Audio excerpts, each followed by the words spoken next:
Hi, DJ Jazzy Jeff. My name is Shay. I am with Afrotech. How are you today? Very good. Awesome. Well, I am so excited to chat with you here today. It's an honor, and we're going to hop right in. And so, first things first, I understand that there was actually a house party that changed the course of your life forever. Can you tell me, how did DJing connect you to Will Smith, and the rest just was history? Well, I was DJing in Philly, and Will was a part of another group of DJs in Philly, and I got a call to do a house party one night. And this is pre-social media, pre-pagers and cell phones, and I got a last-minute call to do a house party, and I picked up the phone to call my MC at the time, and he wasn't in the house. Never answered the phone. So I just had to go and do the party without him. And when I showed up, it just so happened to be next door to Will's house.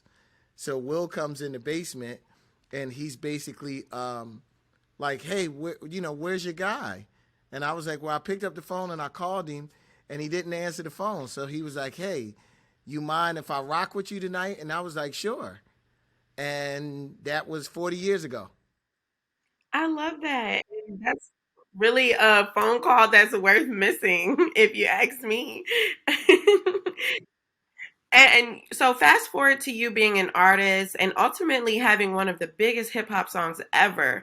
What did you learn about licensing in the television space from creating the theme song for Fresh Prince, which we all know and love? Oh man, that is so much of a loaded question. Um, the Fresh Prince of Bel-Air theme song was made in 15 minutes. And it was made because I did not think this was going to be the theme song. They needed music to go in this place almost as a holder.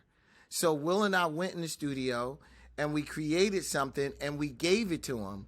And that is the same song that in the context that we gave it to him. That is the exact same song that's on the TV show today. So it was kind of being thrust in to realize that this was going to be a thing. We didn't know anything about licensing when it came down to television. That was so much controlled through our record company at the time, that they pretty much went through all of the paces. But you start to kind of get a better understanding as years go on. Looking back, that we've celebrated, pretty much 20, 30 years of the Fresh Prince of Bel-Air, and the theme song is still there, is only a blessing. Yeah, and bars across the world have not been the same ever since. Like, it just amazes me. Like, I can go anywhere in the world, and if that song comes on, everyone knows all the words. So, and wow, 15 minutes, that's like insane. Yeah. um, and then staying on the topic of Fresh Prince, I also understand that you actually did all of the music for the show. What was it like in creating songs for that? Because everything felt so authentic and organic every moment in the show. So, where did your inspiration come for that? Well, what's funny? I didn't do a lot of the in-show music. I worked on some of the in-show music for a season, but the in-show music was done by QD3, Quincy Jones' son. I just did the theme song. Um, I didn't really, I tried to kind of go down that path of doing that. That requires a lot of patience, and it's a lot of back and forth that I wasn't used to, from being in the studio. I'm somebody that I said I created the theme song in 15 minutes, um, and a lot of the music, that goes in the show might be a 5 second bumper that somebody comes in the door and you have to give them something. And that wasn't really, me trying to create that kind of emotion in 5 seconds. I wasn't mature enough to kind of handle that at that time. And um just staying like along the music, because similarly, like you make nothing but universal hits because also summertime, when I have kids and they have kids, like that song will will be played and it's played everywhere. What lesson, if any, did that teach you about royalties? Because I know that's a song that has been used a lot. Like we hear it everywhere still till this day. Um, you know, you don't plan. I think every music artist that tries to do this professionally wants to have a song that spans the test of time. So to kind of have that with the theme song of the Fresh Prince of Bel-Air, and have that with the show of the Fresh Prince of Bel-Air, but also to have that with Summertime, is really mind blowing. Like that's, you know, a lot of artists don't get one, and for us to have two, you're just kind of like. But I think the lesson that I learned out of that is both of those bodies of music were something that just happened. We didn't try to throw a dart at a target. You didn't try to plan. I see so many people that are planning to make something great. And I've always felt like greatness just happens. Greatness is really getting yourself prepared to be able to execute at that moment. But it's like you can't really sit and plot and plan to throw a dart and to hit a target that we don't know. So I think, if anything, that taught us to kind of get out of our own way. And if you feel it, put it down and let the universe tell you if it's going to work or not. Because we didn't plan for either one of those. Yeah, and just staying on the topic of just not planning for greatness, you were able to so to like transition into like the television space so effortlessly. What did being a part of the music business first and then kind of like or kind of both at the same time teach you about the entertainment industry as a whole? Well, the funny thing is, kind of going with that same theme, I did not want to do the TV show. Will had to twist my arm to do the TV show. And I think my approach on the show was very appreciative, but because this wasn't something that I wanted to do, I just did what I felt. I never had the pressures of television, of you're trying to be this great actor. It was just kind of like you gave me lines, I read it, everybody laughed. I was like, okay, that was pretty cool. And I really kept it like that. And I think that really worked. I think sometimes people get in their own head, and it stops the progress. I think I never expected, if I'm going all the way back, I thought the very first record that Will and I made, I was going to be able to tell my kids one day while I was working at the post office that their dad made a record. Like I've always taken that, I don't want to say underdog approach, but the approach of I don't know what's going to happen. I'm just going to do it and let the chips fall where they may. Yeah, and look at how they've fallen, just phenomenal. And one thing that I saw a previous interview that you did, and you called being a DJ a servant of the crowd.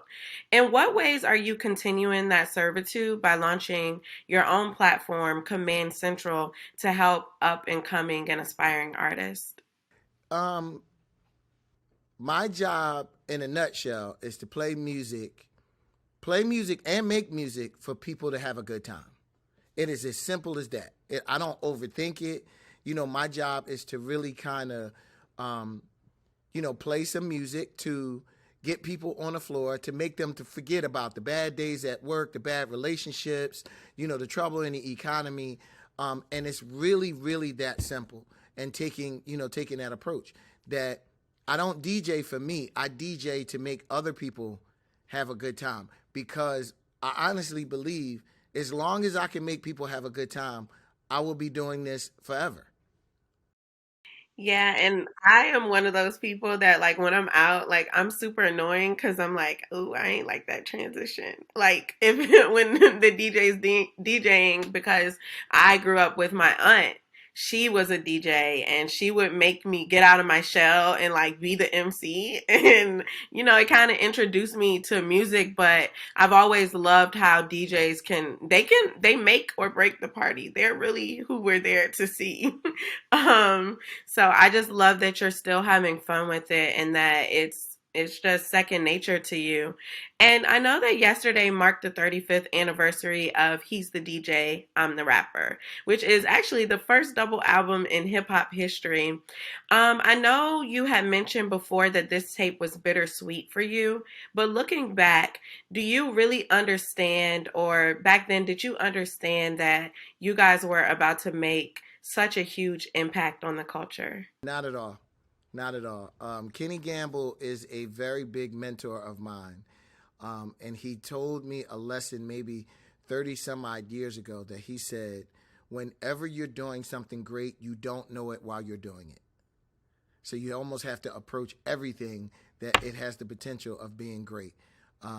Me saying that I thought I was going to be working in the post office and I was going to be able to show my kids that I made a record, I would have zero idea that 35 years later you'll be celebrating, a milestone like the release of that record. No one had ever put out a double album in hip hop. We said, why not us? There were so many things that I think because we hadn't done it before, we didn't understand. No, why not? Why can't you do that? What's the reason? Who made the law to say that you can't do that? Who made the law that said that you can't have a double album or instrumental or an album of just DJ tracks? And I don't think we really looked at it like we were breaking any molds. We just didn't understand why someone was telling us no when we thought yes would be a great idea. And I really am happy that you mentioned mentorship because now with Command Central making a beat, like making the beats, can you tell me how is that offering you a platform to mentor up and coming artists, and what does that moment like really mean for you? I think from the beginning of me doing this, I have been mentoring somebody. I'm somebody that I'm a very big sharer of information. If I figured out something that I thought was really great, I got to pick up the phone and I got to call somebody and tell them, hey, man, did you know that you could do this? And this goes from your television remote all the way across the board to making music. And I've always done this. I released a DJ course last year that did really, really well. And it was really based off of, I felt like a lot of the lessons that I've seen that people put out there, they always start at level 5. And I'm kind of like, okay, in order for someone to know if they love this, you have to make it easy for them or show them the ways to do it. And then it turns into, you know what? I really enjoyed this. I want to go to the next level. Like you can't start at level 5.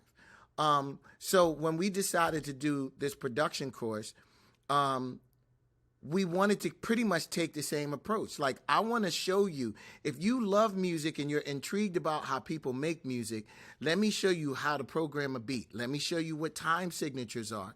Let me teach you more about your drum selection. Let me teach you about the melodies. Let me teach you how to get your sound right and mixing it. And even if you want to sample some stuff, how to do that. And after that, you can decide, hey, is this something that I want to continue to do as a hobby? Or is this something that I really think I would like to try to do this as a career? But it has to start somewhere. Yeah, and just by blessing others with that knowledge, I know that you'll continue to be blessed. I think that's amazing. And my last question for you is just in terms of legacy, with this year marking the 50th anniversary of hip hop, what do you want the legacy of DJ Jazzy Jeff to be? Um, yeah, what do you want your legacy to be about? Ooh, that's another loaded question. If there's anything that I can say, I enjoy when people come up to me, whether they say, I saw you in Vegas 10 years ago, and that was the greatest night of my life. I saw you at a corporate event. I saw you at a festival, or even, through the pandemic, you were streaming and it gave me a little bit of comfort. To me, that makes me feel like I've done my job. Um, and like I said, I feel like my job is to make people happy through music. And if I can continue doing that, then I'm the one that's blessed. Yes.